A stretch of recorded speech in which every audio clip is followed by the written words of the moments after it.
दोस्तों 2025 मार्च के मंथ में सबसे ज़्यादा एसआईपी पोर्टफोलियो बंद करे गए हैं। यानी कि अगर आप एसआईपी कर रहे हैं तो लोगों ने अपनी एसआईपी स्टॉप करी है और उनमें से बहुत से लोगों ने अपना पैसा भी विड्रॉ किया है मार्च के मंथ में। अब मार्च के मंथ में विड्रॉ करने के बहुत सारे कारण होते हैं। एक तो मार्केट फ्लक्चुएशन भी होता है, हमारा नया फाइनेंशियल स्टार्ट होता है, हमें कुछ जो लॉस हुए होते हैं उसको हम बुक करते हैं, टैक्सेस वगैरह, बहुत सारी चीज़ें होती है। तो एक तरीके से टैक्स मंथ होता है लास्ट वाला, जिसमें हम सब कुछ करते हैं। लेकिन इस बार सबसे ज़्यादा था, 5 लाख से ज़्यादा म्यूचुअल फंड एसआईपी के पोर्टफोलियो बंद कर, जिसमें से मेरा भी नाम शामिल है। मैं आपको क्यों कंटिन्यू करने के लिए कह रहा हूं और मैंने अपना म्यूचुअल फंड पोर्टफोलियो या फिर मैंने अपनी एसआईपी जो है वो क्यों रोक दी सभी फंड्स में, आइए इस वीडियो में समझते हैं।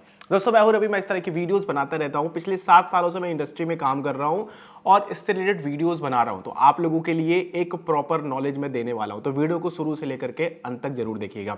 सबसे पहले तो एसआईपी अगर आप कर रहे हैं तो 2 रीजन आप समझिए एसआईपी करने के। एक तो आप लोगों का लॉन्ग टर्म गोल होता है, दूसरा आप लोग कुछ पैसे सेव करते हो, जैसे कि लिक्विड फंड्स में, या फिर आप लोग अपने रिस्क के अकॉर्डिंग शॉर्ट टर्म में कुछ अपना इन्वेस्टमेंट करते हो। अब इन 2 तरीकों से ही आप लोगों को अपने इन्वेस्टमेंट के बारे में सोचना है और यही तरीका मैंने अपनाया अपने फंड पे। और कुछ और रीजन थे जो मैं आपको बताता हूं। सबसे पहले तो जो लोग भी लॉन्ग टर्म वाले हैं उनको इस तरीके के मार्केट फ्लक्चुएशन में या फिर टैक्स ईयर आ रहा है तो थोड़ा बहुत लॉस चल रहा है तो उसको बुक करके थोड़ा टैक्स बचा लेंगे, ऐसा कुछ जो सोचते हैं वो सरासर बेवकूफ़ी करते हैं और अपना पैसा कभी भी ग्रो होने नहीं देते हैं। ठीक है, तो जो लोग भी लॉन्ग टर्म के लिए रखे हैं उनको मार्केट की फ्लक्चुएशन में, मार्केट चाहे 10% गिर जाए, 20% गिर जाए, उनको अपना एसआईपी नहीं रोकना चाहिए। इवन एसआईपी अगर मार्केट गिर रहा है ना तो और पैसा बढ़ा करके डालो।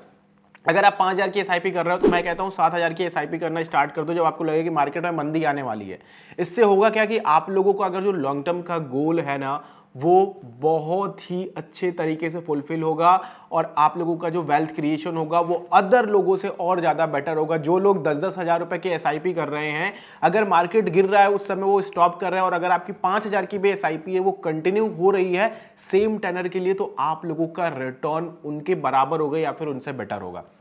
इसलिए कभी भी मार्केट गिरे ना तो अपनी एसआईपी मत बंद करो यार, ये बेवकूफ़ी है, ये सरासर बेवकूफ़ी है। आप मार्केट को टाइम मत करो अगर आप एसआईपी कर रहे हो।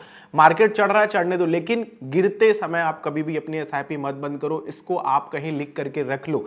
दूसरी चीज़ जो मैं आप लोगों को कहना चाहता हूँ, जो लोग शॉर्ट टर्म में हैं, जैसे कि 1-2 महीने, 3 महीने, साल भर, 2 साल, 3 साल का प्लान करके रखे हैं, उनको सोचना चाहिए कि इक्विटी से दूर रहें, क्योंकि इक्विटी म्यूचुअल फंड उनके लिए है ही नहीं। जो 2-3 महीने के लिए देख रहे हैं या फिर 2-3 साल के लिए देख रहे हैं, उनको डेट फंड से पैसा डालना चाहिए, लिक्विड फंड में पैसा डालना चाहिए। लॉन्ग टर्म वाले हमेशा प्योर इक्विटी में डालो, निफ्टी इंडेक्स में डालो या फिर फलाना ढिमकाना, जो आपको फंड लगे आपके रिस्क के अकॉर्डिंग, जो मार्केट कैप आपको रिस्क के अकॉर्डिंग सही लगे। अगर आपका गोल 7 साल या फिर उससे ज्यादा है तो म्यूचुअल फंड में आप लोगों को बेस्ट म्यूचुअल फंड ढूंढने की जरूरत ही नहीं है।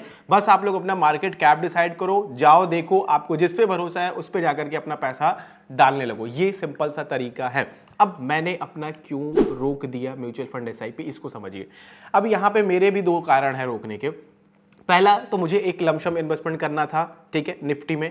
अब मेरा निफ्टी में एसआईपी चल रहा था, बट मुझे क्या करना था, एक बल्क अमाउंट डालना था, बट निफ्टी में अपनी एसआईपी को रोकनी थी। मुझे दूसरा मार्केट कैप कैप्चर करना था, जो कि इस समय मुझे स्मॉल कैप का मार्केट अच्छा लग रहा है, क्योंकि वो मार्केट थोड़ा करेक्शन पे है।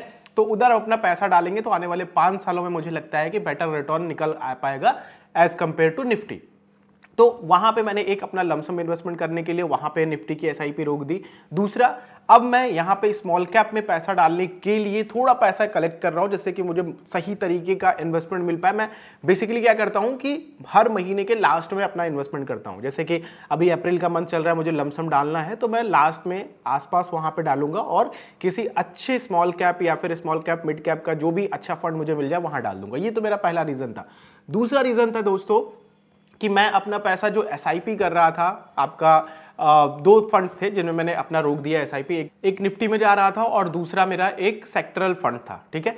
तो वहां से मैं पैसा रोक करके अपना स्टॉक में डायरेक्ट में डालना चाहता हूं, क्योंकि स्टॉक पोर्टफोलियो में थोड़ा और बिल्ड करना चाहता हूं। तो एसआईपी इधर रोकूंगा तो कुछ अच्छे स्टॉक पिक कर पाऊंगा, क्योंकि इस समय मार्केट में करेक्शन अच्छा है, तो वो म्यूचुअल फंड एसआईपी से मुझे बेटर रिटर्न दिला पाएंगे। अब यहां पे आप लोगों को सोचना ये है कि आप मेरी तरह सोचने लगोगे तो आप लोगों को थोड़ी एनालिसिस आनी चाहिए, किस स्टॉक में, किस सेक्टर में, कौन सा, ये सारी चीजें आप लोगों को पंजड़ थोड़ा सा दिमाग में डालना पड़ेगा। अगर आप सिंपल जॉब करने वाले हो, अगर आपको कहीं से इनकम आ रही है, आपका कोई दुकान चल रहा है, कोई शॉप चल रही है, कहीं से आपकी इनकम एक फिक्स्ड आ रही है या फिर फ्लक्चुएट कर रही है, तो आप लोगों को इतना दिमाग लगाने की जरूरत नहीं है। मेरा एक one of the source income कह लो कि डिविडेंड से या फिर म्यूचुअल फंड इन्वेस्टमेंट से या फिर कह लो ट्रेडिंग से, जो कि मेरा एक शॉर्ट टर्म में छोटा मोटा इनकम बनता रहता है, ठीक है, शेयर मार्केट से।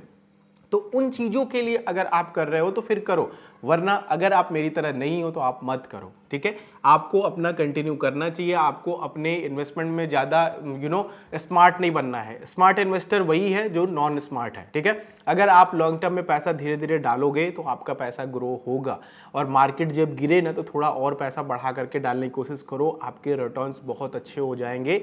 ये आप लिख करके रख लो। मुझे आज से 2 से 3 साल बाद दोबारा चैनल पे आना, ऐसे बहुत से लोग आते हैं दोबारा चैनल पे कि मैंने ये वाली फंड लिया था स्मॉल कैप का या फिर ये वाला मल्टी कैप लिया था और वो आज आपकी वजह से अच्छे रिटर्न दे रहे हैं। तो मैं ये नहीं कहता कि मेरी वजह से रिटर्न दे रहा है, यार वो मार्केट ने परफॉर्म किया है, मैंने बस उन सेक्टर से आप लोगों को बेस्ट फंड निकाल करके दिया था। तो कहने का मतलब है लॉन्ग टर्म में आप कभी भी नुकसान में नहीं रहोगे। बस यही रहे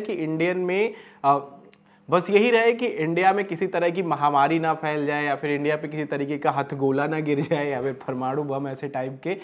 कहने का मतलब है कि इंडिया जो है ना वो इसी तरीके से अगर डेवलपिंग रहा, ठीक है, इन फ्यूचर अगर आपको लगता है इंडिया पे भरोसा है तो भैया म्यूचुअल फंड में एसआईपी मत रोको। अगर इंडिया भरोसा नहीं है तो रोक दो, आराम से फिक्स डिपॉजिट या फिर ऐसे कहीं पैसा डालो, वहां पे ज्यादा सिक्योर्ड रहेगा आपका पैसा। बाकी आप लोगों से मैं जानना चाहता हूं, आप लोग बताओ क्या आपने भी एसआईपी रोकी है या फिर पूरा विड्रॉ कर लिया या फिर अपना कंटिन्यू कर रहे हो? जो भी है नीचे कमेंट करके बता सकते हो। हमारे यूट्यूब चैनल को जरूर सब्सक्राइब करना जैसे कि हम फ्यूचर में भी मिल सके। बाकी हमारे इंस्टाग्राम पे आकर के हमसे अगर कुछ डिस्कशन करना चाहते हो तो कर सकते हो। नेक्स्ट वीडियो मिलते हैं। आप लोगों का दिन शुभ हो।